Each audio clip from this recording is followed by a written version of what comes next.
Shalom, selamat pagi Bapak Ibu Saudaraku yang dikasihi Tuhan.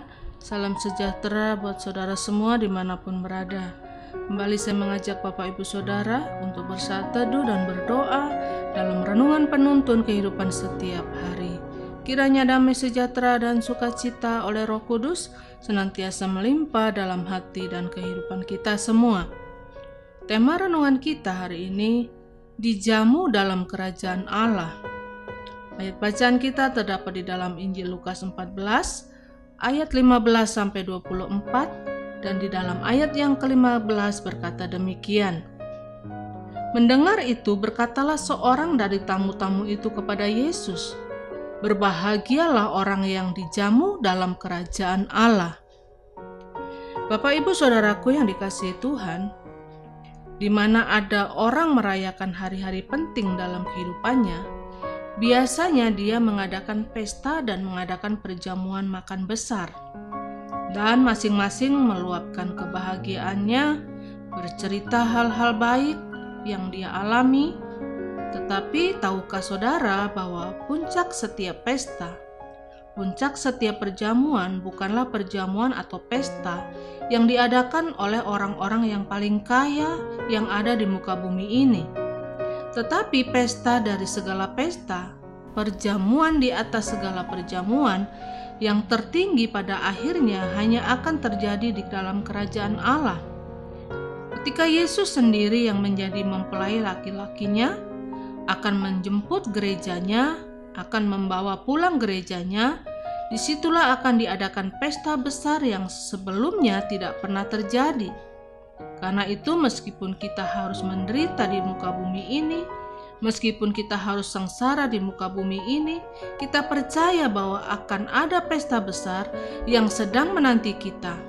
Karena itu jangan sampai kita terbuai dengan pesta-pesta dunia ini yang akhirnya akan membawa kita jauh dari firman Tuhan. Jangan sampai hanya karena kesenangan sesaat dunia ini, kita kehilangan kesempatan untuk diundang dalam pesta perjamuan anak domba Allah.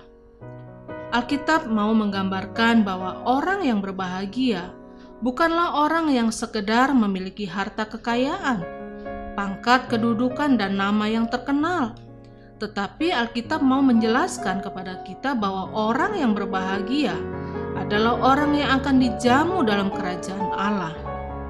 Tetapi pertanyaannya, siapakah yang akan dijamu? Siapakah yang akan menikmati pesta perjamuan dalam kerajaan Allah?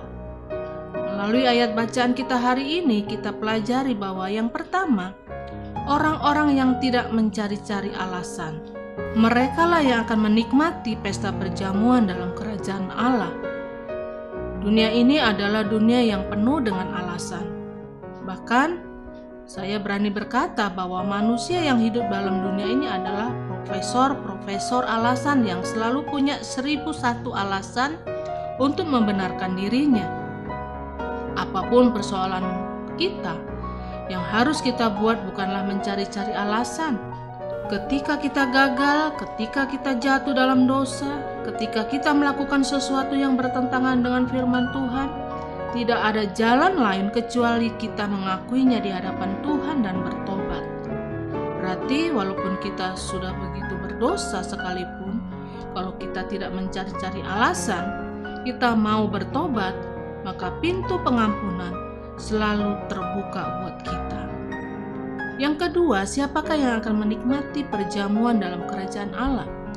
Melalui ayat yang ke-21 kita pelajari bahwa mereka adalah orang-orang yang menyadari kelemahannya. Kalau orang-orang cacat itu tidak menyadari kelemahan mereka, mungkin mereka akan berontak. Mereka akan marah dan kecewa, tetapi justru ketika undangan diberikan kepada mereka, mereka berkata, "Kamilah orang-orang cacat itu." Mereka menyadari segala kelemahan dan kekurangannya, dan ternyata mereka itulah yang berhak untuk masuk dalam pesta perjamuan kawin anak domba. Jika kita mau menyadari bahwa kita lemah, kita butuh Roh Kudus, kita lemah, karena itu kita perlu hidup dekat dengan Tuhan, dan semakin kita dekat dengan Tuhan, maka sebagaimana Rasul Paulus berkata, "Justru ketika aku lemah, aku menjadi kuat." Dan yang ketiga, siapakah yang akan menikmati perjamuan dalam kerajaan surga? yaitu orang-orang yang rela dipaksa oleh Tuhan. Ayat 23. Orang yang rela dipaksa dalam tanda petik oleh Tuhan artinya orang-orang yang tadinya mungkin tidak mengenal Tuhan, orang-orang yang tadinya hidup dalam dosa dan menolak anugerah Tuhan, namun akhirnya menyadari kasih Tuhan, anugerah Tuhan dalam hidupnya, mengalami berkat dan mujizat Allah, maka orang-orang seperti inilah yang akan masuk dalam perjamuan kawin anak domba Allah.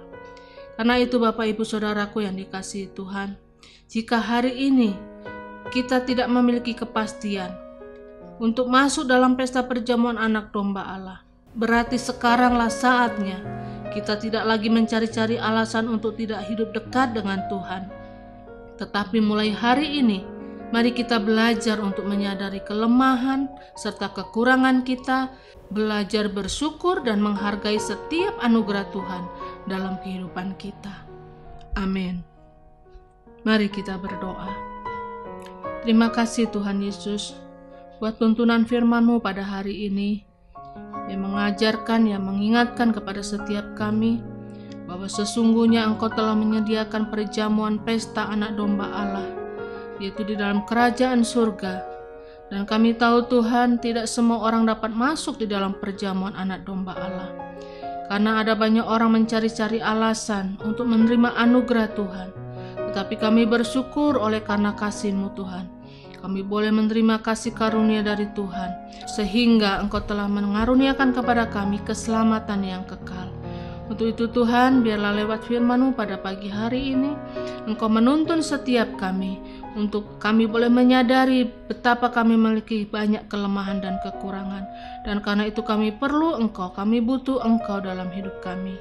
Terpujilah nama-Mu Bapa. Terima kasih buat firman-Mu, di dalam nama Tuhan Yesus kami berdoa. Haleluya. Amin. Kiranya berkat yang sempurna dari Allah Bapa kita, kasih karunia dari Tuhan Yesus Kristus, dan persekutuan yang indah dengan Roh Kudus menyertai kita semua dari sekarang ini dan sampai selama-lamanya.